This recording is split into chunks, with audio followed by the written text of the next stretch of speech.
I am sitting in a specific spot in my bedroom to show the damage that has happened to my forehead with this disease. This is one of the best lights to see what has happened. You could see a groove here. You could see another one here. You could see another one here. You could see another one here. You could see another one here. Don't mind my kids in the background. Here. When I scrunch my forehead, you could see even more.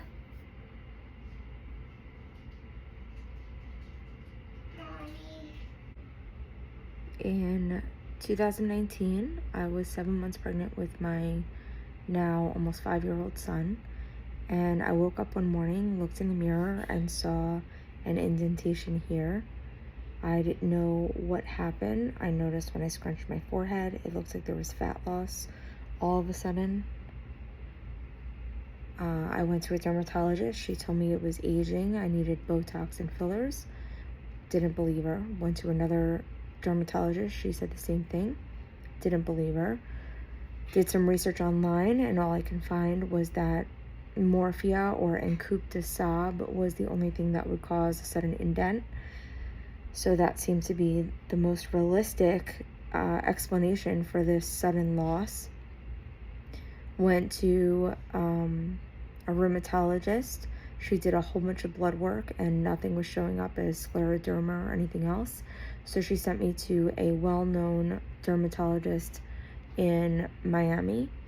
And within 2 minutes of meeting me and seeing this, he diagnosed me with encoupe de Sable. I then started hydroxychloroquine because he thought it was stable, and he said I just needed something to keep me stable. But then, a couple months later, I noticed more damage. I believe it was this that showed up next. He did not believe that this was related. He thought it was just this that we were looking at, still kept me on hydroxychloroquine. I then switched to another dermatologist that was closer to me, not in Miami, and she continued to follow my care as if I had morphia. So she ended up putting me on methotrexate, and when I kept complaining that, I was getting more and more indentations, I think then I started to get this one here. Well, then I started back at University of Miami. I'm not going through every single detail because it's a very long story, but I ended up back in Miami at University of Miami talking to the head of the dermatology department, and he also did not think that this was related. He thought that some of what I was seeing was just my natural anatomy. So I ended up on methotrexate for about 6 months, and I just kept seeing more and more damage occurring. And every time I brought this up, they said I haven't been on methotrexate long enough. But after 6 months, he agreed to put me back on hydroxychloroquine with the methotrexate. 6 months go by, I still see more things happening in my forehead. And, I said, when is it finally enough? When do we finally know that the methotrexate isn't working? So they finally listened after a year. I also, at one point, went to a dermatological conference at UM, where all these dermatologists came in, took a look at my forehead. I wasn't allowed to, answer specifics about what was happening. They all had a meeting about me, and they all agreed that they couldn't decide what I had, but that I should be treated still as if I had morphia. Also, before this dermatology conference, I had a biopsy done right here, and it was very inconclusive. It just showed perivascular dermatitis, which is apparently common. So after I came off the methotrexate, I went on mycophenolate. That really messed with my stomach, and I was on it for a couple months and it did nothing. During this time, I also tried steroid cream, tacrolimus, if that's how you pronounce it. I tried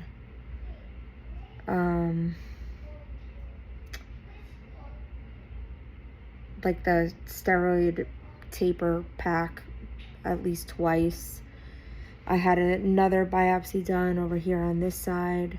That one came back showing I had mild edema and some other things. I don't know, but it was, again, it couldn't help them figure out what was going on. They said what came back in the biopsy matched someone who had really bad acne, which I don't have.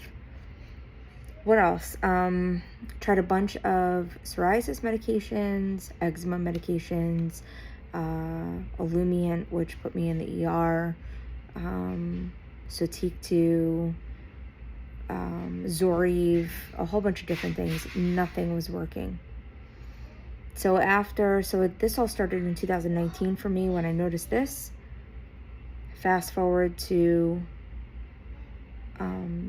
the end of last year, so the end of 2023, I finally said I need to go see a geneticist. Maybe a geneticist can help me figure this out. Plus, I had other symptoms that I didn't know were connected. I knew I had other things going on, but I didn't know what was related to each other and what wasn't. I had things like my hair breaking. I had my fingertips were getting very wrinkly randomly, and it's almost like pitting edema where I can like push my finger in and it leaves a print. It's not doing it so bad right now. It comes and goes. This one you can see a little bit more of the wrinkling. And if you push, it'll stay. That's always been weird. Not always, since I've had it, it's been weird. That I didn't know what was causing that. I was getting flushing of my face. I don't know where my cheeks were getting really red and they would start burning. It's progressed to my entire face when that happens. I also started getting redness on my hands and my feet, and that was extremely painful on my hands. It felt like my hands were burning. Running under cold water would relieve it while I was doing it, but then it would come right back. I was rubbing lidocaine, all different things in my hands, and nothing was working. Again, they didn't know what was causing that either. I get swelling in my legs and my feet, especially if I sit down for a while. I think that's everything. I also get purple discoloration on the bottoms of my feet randomly, but I haven't figured out if that's related or not. So anyway, I go to the geneticist. It's like a 2-hour appointment going through your whole family history, explaining everything that's gone on, all the medications I've been on, everything. And here I was thinking that once again, this is going to be an inconclusive test. I'm going to have no answers. You know, it's been a very, very depressing road. Lots of ups and downs, lots of hopes, lots of getting crushed, knowing something is wrong with me and not being able to find an answer, and just watching my face change and not be able to control any of this.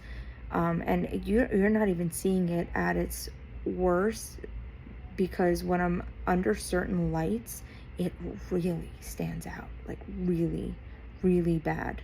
You could see everything, and in a lot of lights too, it looks like I'm scrunching my face, like I'm kind of going like this all the time, but I'm not. My face is actually relaxed. It's the indentations that are going on that makes it look like I'm making that face. If I lay on my side, a lot of the indentations become more pronounced. So anyway, I go to the geneticist and I get a phone call in January, expecting to just be told once again they could not figure out what was wrong with me. But I actually got an answer. So I have some gene mutation that is known to cause primary hypertrophic osteoarthropathy. There are two versions of this. There's primary and secondary. Primary means it stands alone. It's, happening on its own. Secondary meaning something else is going on that's causing it. I don't have the secondary one. So they don't know what causes the primary one other than obviously having this gene. But it matched all the symptoms. Oh, another symptom I had was randomly my thumb started to really hurt one day during the day, and as the day went on, it got worse and worse, and it became so painful, and then it swelled up. I had like a sausage finger. It was huge. I couldn't move my entire hand because it was killing my thumb. I had an ace bandage wrapped around my whole hand to try to keep my hand in one position, but it was excruciating. I ended up going to MD Now. They had no answer for me of why my thumb was doing this, put me on steroids, and gave me a shot. I don't remember what the shot was. After, like, the next day it got a little better, then the next day it got even more better, and then it was like 3-4 days it was gone. Haven't had that since, thank God. Another new symptom I have, you can't really see it now, but my nails have started curving downward as they grow out. It's primarily my 2 pointer fingers that I see it on, which is apparently a sign of clubbing, which this disease can also cause. So the swelling of my legs, the indentations of my forehead, the flushing of my face, the possible swelling in my fingers, which is what I'm assuming it is, the dactylitis in my thumb, the curving of my fingernails, all of this is connected to this disease. There is no cure. It is known to last, I think, anywhere from 5 to 20 years. And I went in my own research, I found that like a COX-2 medication is one of the best ones for it, but the one that's in a lot of the articles online, that medication is not like approved in the US. So I'm on the next best thing, which is Celebrex. I also did research to find that isotretinoin, or it's also known as Accutane, it's a pill, it's for your skin. That's supposed to help with the skin manifestation. And another thing I found out by getting this diagnosis was that all this time I thought I was just looking at fat loss in certain areas. It turns out this disease causes 2 things in the skin. It causes thickening, which is why I'm assuming some of these look like bands, and it causes furrowing, which is what I'm assuming is causing a lot of like the scrunched face look. So combined, this is where my forehead is now, and I'm sharing this information because I'm sure I am not the only person who has spent years and lots of money going to doctors to try to get an answer. And since I have one, I wanted to share it. And even since I got it, I haven't met a single doctor who has heard of it. Not my rheumatologist, not 2 dermatologists, three dermatologists that have been with me on this road. None of them have heard of it. And my orthopedic surgeon and my orthopedist, neither of them have heard of it. And that's another thing, it can cause bone growth, which you would think a lot of these doctors would know, but because it's so rare, they have never dealt with it, don't know it, and they're actually treating me based on my own research. I walked into the office and said, I need to go on this, I need to go on this, because they had no answers for me. So that's where I'm at. I will document my road to possible, I can't think of the word, reversal maybe of damage. Hopefully, we'll stop it from progressing any further. I still see things going on with my fingers, so I'm assuming it's still happening in my body. I have not noticed any new changes in my forehead since starting the isotretinoin, and it's been almost 2.5 months since I started that. My doctor said she doesn't expect to see anything until 3 to 6 months, so fingers crossed, and I will keep everyone updated.